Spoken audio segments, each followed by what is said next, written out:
UTF ఆధ్వర్యంలో 3 కార్యక్రమాలలో భాగంగా నిరసనలు. 11వ పీఆర్సీ మీ జరిగిన ఆర్థికపరమైన నష్టానికి కూటమిలో న్యాయం జరగాలని యూటీఎఫ్ జిల్లా అసోసియేషన్ నాయకులు గోవిందరాజులు పేర్కొన్నారు. ఆయన మీడియాతో మాట్లాడుతూ ప్రతి ఒక్కరూ కూటమి ప్రభుత్వం న్యాయం చేస్తుందని ఆశించి ఓట్లు వేశారని, 2023 జూలై 1వ తేదీ నుంచి అమలు కావాల్సిన పీఆర్సీ కమిటీ ఎంతవరకు వేయలేదని వెంటనే వేయాలన్నారు.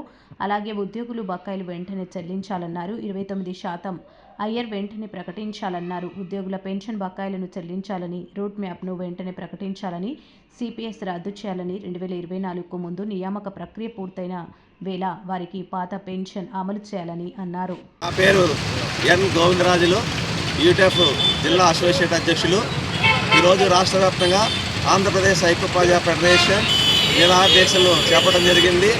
3.0 అనేటువంటి కార్యక్రమం ద్వారా రాష్ట్రంలో నుండి అన్ని అసెంబ్లీ నియోజకవర్గాల్లో ఈ యొక్క నిరాదీక్షల్ని చేపట్టడం జరిగింది. అదేవిధంగా మన పెద్దాపురం నియోజకవర్గంలో పెద్దాపురంలో ఈ నిరాదీక్షని 10 గంటలకు ప్రారంభించాం.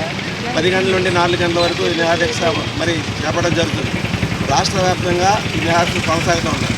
గత ప్రభుత్వం మనకు ఈ రాష్ట్రంలో నుండి ఉద్యోగ ఉపాధ్యాయులకి మరి పీఆర్సీ కమిషన్ 11వ పీఆర్సీ కమిషన్ ద్వారా చాలా ఆర్థికంగా నష్టపరిచింది. ఆ యొక్క కార్యక్రమాన్ని జరిగే సందర్భంలో అప్పటి ప్రతిపక్షంలో ఉన్నటువంటి చంద్రబాబు నాయుడు గారు మా ప్రభుత్వం వస్తే మీకు చక్కటి పీఆర్సీ ఇస్తాము, మీకు ఇవ్వాల్సినటువంటి బకాయిలన్నీ కూడా చెల్లిస్తాము, ఇవ్వాల్సినటువంటి డిఏలు సకాలంలో చెల్లిస్తామని చెప్పేసి చెప్పడం జరిగింది. ఆ రకంగా చెప్పినటువంటి తర్వాత ఈ ఉద్యోగ ఉపాధ్యాయులందరూ కూడా ఈ యొక్క చంద్రబాబు నాయుడు గారిని నమ్మి మరి ఈ ప్రభుత్వాన్ని తీసుకురావడం జరిగింది. ఈ ప్రభుత్వం గెలిచి ఇప్పటికే ప్రభుత్వం వచ్చి 2 సంవత్సరాలు కావస్తూ ఉంది. ఈ 2 సంవత్సరాలు కూడా ఉద్యోగ ఉపాధ్యాయులుగా మేము ఏ విధమైనటువంటి మరి కార్యక్రమాలు నిర్వహించలేదు. ఈ యొక్క పెండింగ్ డిఏలు కానీ బకాయిలు కానీ పీఆర్సీ కమిషన్ కానీ వేస్తారని ఎదురు చూసాం. కానీ ఈ ప్రభుత్వం ఇప్పటివరకు పీఆర్సీ కమిషన్ వేయడం కానీ మరి బకాయిలు చెల్లించడం కానీ ఇవ్వాల్సినటువంటి 4 డిఏలు కానీ ఇస్తారని చూసాం కానీ ఇవ్వలేదు. అందుకనే మేము యూటీఎఫ్గా ఈ రోజున రణబేరీ కార్యక్రమాన్ని దశల వారీగా పోరాట కార్యక్రమాన్ని తీసుకున్నాం. రణబేరీ కార్యక్రమం, రణబేరీ 2.0, ఈ రోజున రణబేరీ 3.0 కార్యక్రమాన్ని తీసుకున్నాం. ఈ కార్యక్రమం యొక్క ప్రధానమైన డిమాండ్స్ ఏంటంటే 12వ పీఆర్సీ కమిషన్ని వెంటనే నియమించాలి, 12వ పీఆర్సీ కమిషన్ చైర్మన్ని వెంటనే నియమించాలి, 12వ పీఆర్సీ కమిషన్ ద్వారా ఐఆర్ని 29% విడుదల చేయాలి. మరి ఇప్పటివరకు ఉన్నటువంటి బకాయిలు ఏదైతే డిఏలు ఆ 4 డిఏలు కూడా ఇవ్వాలి.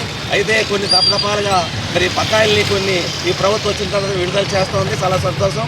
అదేవిధంగా ఒక డిఏ ఇవ్వడం జరిగింది, చాలా సంతోషకరం. అయితే ఇప్పటికే ఉన్నటువంటి 30,000 కోట్ల రూపాయల బకాయిల్ని మరి ఉద్యోగులు దాచుకున్నటువంటి వాళ్ళ పెళ్లిళ్ళు శుభకార్యాలు దాచుకునేటువంటి సొంతం పిఎఫ్ సొమ్ము కానీ, గ్రాట్యుటీ కానీ, మరి అదేవిధంగా ఏహెచ్ఎస్ కానీ, మన ఏపీజీఎల్ఏ కానీ ఈ బకాయిలన్నీ కూడా 30,000 కోట్ల రూపాయలు మరి ఉన్నాయి రాష్ట్ర వ్యాప్తంగా. ఇవన్నిటిని కూడా చెల్లించడానికి రాష్ట్ర ప్రభుత్వం రోడ్ మ్యాప్ని అన్నీ ప్రకటించాలని చెప్పేసి డిమాండ్ చేస్తూ ఉన్నాం. అదేవిధంగా మెమో నెంబర్ 57ని కేంద్ర ప్రభుత్వం విడుదల చేసింది. 2004 కన్నా ముందు ఎవరైతే రిక్రూట్ అయ్యారో వాళ్ళందరూ కూడా మరి సిపిఎస్ని రద్దు చేసి సిపిఎస్ కాకుండా ఓపీఎస్ విధానంలోకి తీసుకురావాలని చెప్పేసి మేము ప్రధానంగా డిమాండ్ చేస్తూ ఉన్నాం. ఈహెచ్ఎస్ అదేవిధంగా మెడికల్ రీఎంబర్స్మెంట్ బిల్స్ చాలా పెండింగ్లో ఉన్నాయి. వాటన్నింటిని కూడా మెడికల్ రీఎంబర్స్మెంట్ అన్నింటిని కూడా విడుదల చేయాలని కోరుతా ఉన్నాం. ఈహెచ్ఎస్ ఒక కంటికి పండికి పడతా ఉంది. మరి ఈ రోజున ఉపాధ్యాయులు ఉద్యోగులు అనేక రకాల మరి రోగాలు పడుతూ ఉన్నారు. హాస్పిటల్ అయినప్పుడు అనేక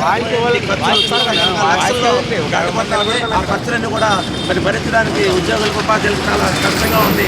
అందుకని రాష్ట్ర ప్రభుత్వం వెంటనే మరి యొక్క పీఆర్సీ కమిషన్ నియమించాలి. అదేవిధంగా పీఆర్సీలో 29% ఐఆర్ను ప్రకటించాలని చెప్పేసి కోరుతా ఉన్నాం.